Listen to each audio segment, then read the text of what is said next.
Friends, KG classes में आपका स्वागत है। आज हम आपको life and chronology of Richard Steele के बारे में बताएंगे। First heading, his birth and parentage. Richard Steele was born at Dublin, the capital of Ireland, in 1672. His father was an Englishman and secretary of the Duke of Ormond. When Steele was only 5 years old, his father died. Second heading, his education.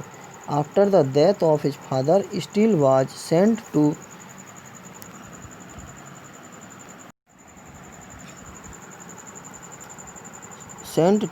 the Charter House School on the nomination of the Duke of Ormond. Here he came into friendship with Addison. 5 years later, he left the school to enter the Merton College, Oxford. Here he was esteemed as a classical scholar, but unfortunately he left the university without taking a degree. Third, his career and literary pursuits.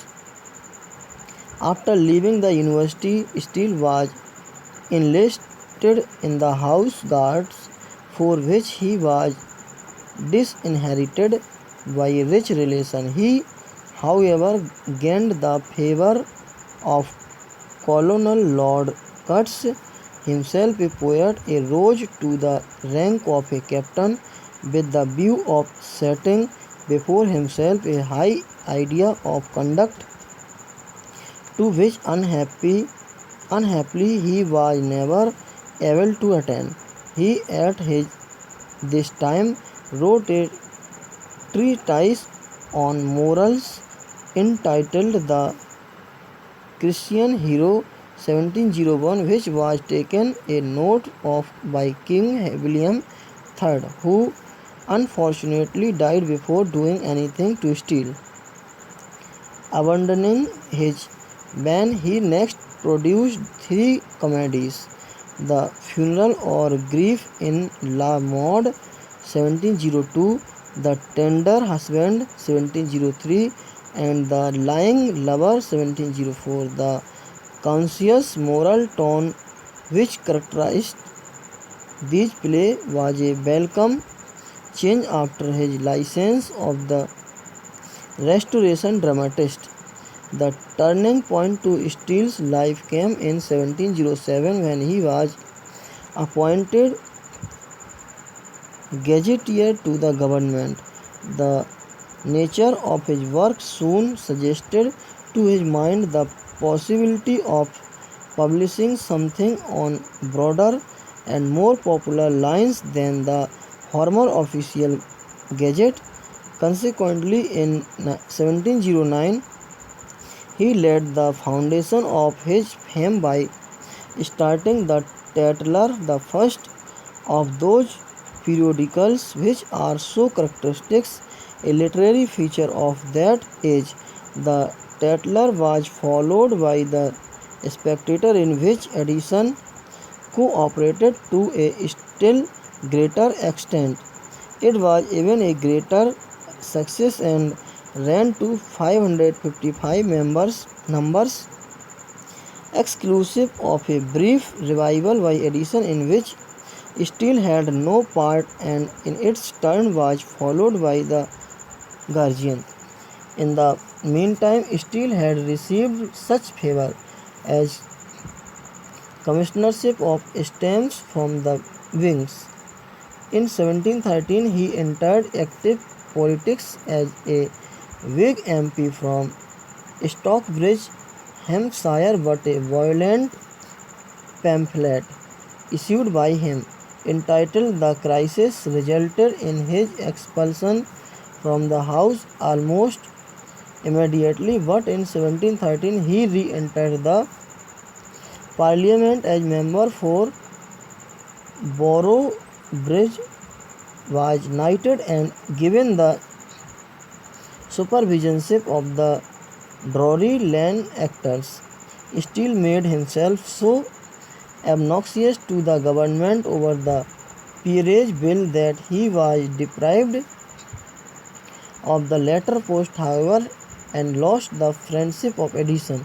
He was Reinsted in 1721, but his financial difficulties were so acute in spite of the success of his last and best play, The Conscious Lover 1722, that he had to retire to the country. He died at Carmarthen on September 1st, 1729. Second, character and personality of Richard Steele. Steele was of an entirely different temperament from that of Edison. While Edison was a sober and gentle-hearted person, Steele was a quick-tempered, impulsive, and something of a bohemian. Right since his childhood, Steele was an adventurous and freedom-loving boy. He was not a brilliant student. In fact, he was regarded as such on account of a lack of concentration.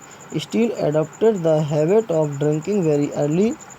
Equally early did he cultivate the habit of reckless spending, which often led him to take debts. It was a habit which retarded his step all through his life.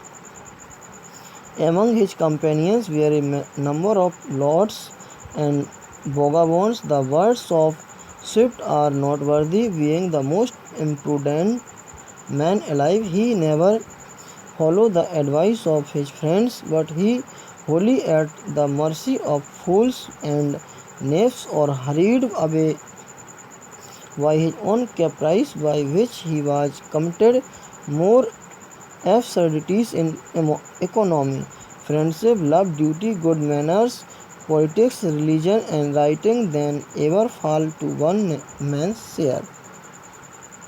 In character, Steele, through reckless and pleasure-loving, careless of debt, and easily moved to ill-tempered utterance, was by far the more amiable of the two, as is shown by the charming letter which he wrote to his second wife. He was by nature less able to take advantage of his own abilities than Edison, and had a smaller knowledge of human frailties, of a deeper respect from human happiness. A chronology of important dates. 1672, Richard Steele, born in Dublin. 1684, admitted to the Character House School. 1689, joins Merton College, Oxford, but leaves without taking a degree. 1701, writes the Christian hero, writes the comedy The Funeral, which is well received. 1703, writes the comedy The Lying Lover.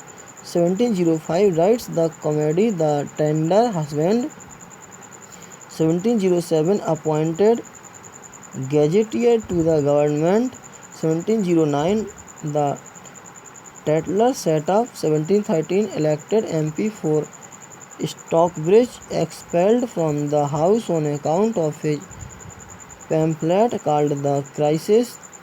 1715, elected MP for Boroughbridge. 1715, becomes Sir Richard. 1722, the best of his plays, The Conscious Lovers, written. 1729, September 1, Steele passes away. Thanks.